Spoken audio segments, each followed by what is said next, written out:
Hello guys, hello Taurus, welcome dito sa aking channel, Alarin 888. Alamin natin ang message sa iyo ng ating super moon in Aries ngayong October 17, 2024. Pero yung message na to is hindi lang October 17. So for the rest of October, or pwedeng ito ay para sa mga susunod na buwan or taon na kung kailan available ang message na to or kung kailan resonated ka dito. Itong card na to na Monk or Nun, ito yung baraha na nagsasabi na kailangan mo ng pahinga, okay? So, itong baraha ito ay sinasabi na kailangan mong mag-focus sa yung spiritual na buhay kasi parang nakakaramdam ka ng pagod or pwedeng medyo yun, drain, exhausted ka na. Kailangan mong makinig sa sinasabi ng inyong katawan. Okay? Take time to rest and recharge. Consider mo din yung pagda-diet. Like for example, mga healthy diet or yung pagtulog ng tama, yung pagbibigay sa sarili ng priority, parang ganon. So, meron din dito sa inyo na iba na posibleng itong full moon, super moon na to ay magdadala sa inyo ng lakas, kalakasan, physical body, mind, spirit para makapag-heal, to let go of the past and to move forward. Okay? Ano pa ba? Taurus.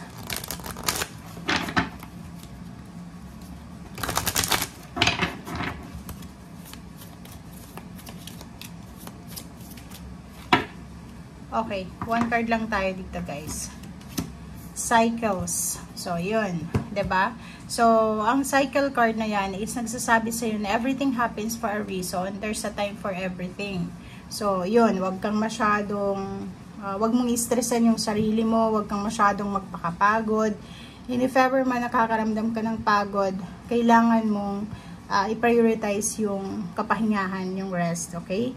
Everything has its right time. So, may oras para sa lahat. May oras para magsaya, may oras para malungkot, magpahinga, magtrabaho, parang ganun. So, kailangan mong i-honor yung cycles ng body mo. Parang yun, yung iba masyadong abala sa kanilang trabaho, abala sa kanilang ginagawa, and hindi na nila nabibigyan ng focus kung ano yung nararamdaman nila. Okay?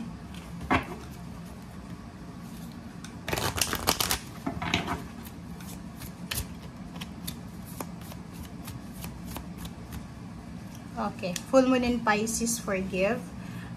Yun, forgiveness. Sinasabi ng baraha sa'yo dito na posibleng marami kang mga pasanin dyan or marami kang mga pinapasan na pain and heartaches or pwedeng meron sa inyo na maraming grudges. 'Di ba? Yung sama ng loob, hinanakit, galit, suklam, parang ganon. So, this super moon, full moon in Aries ay binibigyan ka ng pagkakataon ng universe na mapatawad yung sarili mo, mapatawad yung ibang tao, may alis yung negative thoughts sa isip mo, makapag-focus lang sa kung ano yung peaceful, makapag-focus sa kung ano yung lang yung priority mo or yung importante sa'yo.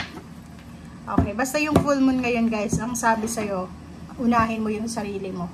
Magpahinga kung kinakailangan.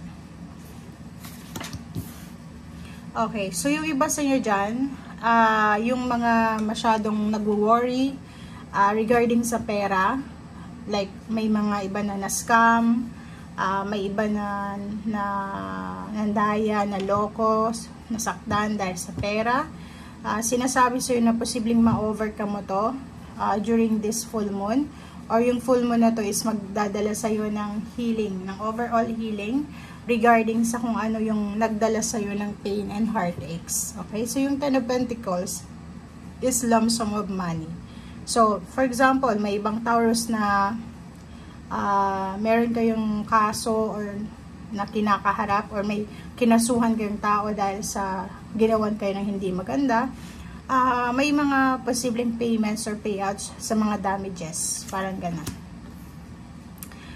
Five of Pentacles, yung iba sa inyo, yung problema nyo sa pera, problema nyo sa health siguro, or yung mga bagay-bagay na nagbibigay sa inyo ng confusion ay posibleng ma-resolve na, lalo na doon sa mga nakahangyang projects, 'di ba? Kasi parang ang nakikita ko sa inyo, masyado kayong nakafocus sa negativity, nakafocus kayo sa nawala or sa mga bagay-bagay na gusto nyo. Dito sa Hangman na to, sinasabi na parang turning point ito sa mga proyekto na tinatrabaho mo. So may mga nahang or mga naantala ng mga proyekto ka, or naantala na relationship, naantala na plano na posibleng mag-execute siya, or posibleng tutuloy yung action ngayon, or tutuloy yung resolution. Ayun. So yun, overall walang masyadong problema na kailangan mong bigyan ng focus. Ang gagawin mo sa ngayon is kailangan mong mag-focus mismo sa sarili mo. Okay? Diba? So, tingnan mo, yan yung mga mararamdaman mo ngayong full moon na to. Unang-una, yung pagod na pagod dito, kailangan yung makapagpahinga. Okay? Kailangan yung magpahinga talaga. Kailangan yung hanapin yung kapahingahan sa katawan nyo. Diba nararamdaman nyo naman yan? Kung ano yung pakiramdam nyo, masakit yung ganito, ganyan. Dyan sa barahang yan, nagsasabi sa inyo na as much as possible, pakinggan mo kung ano yung sinasabi ng katawan mo. Kasi ikaw yung may katawan yan eh. Diba?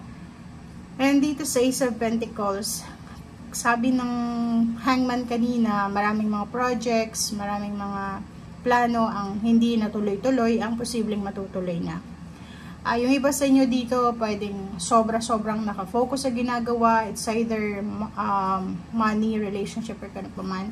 Basta sobra-sobra yung focus mo eh. Parang iniisip mo na kailangan mong gawin ito kasi kailangan mag-ipon ng pera, kailangan mo ng ganito ganyan, kailangan ng ganyan. So, ang dami mong gustong gawin. Kaya nakikita ko sa'yo dito yung sobrang workaholic ka.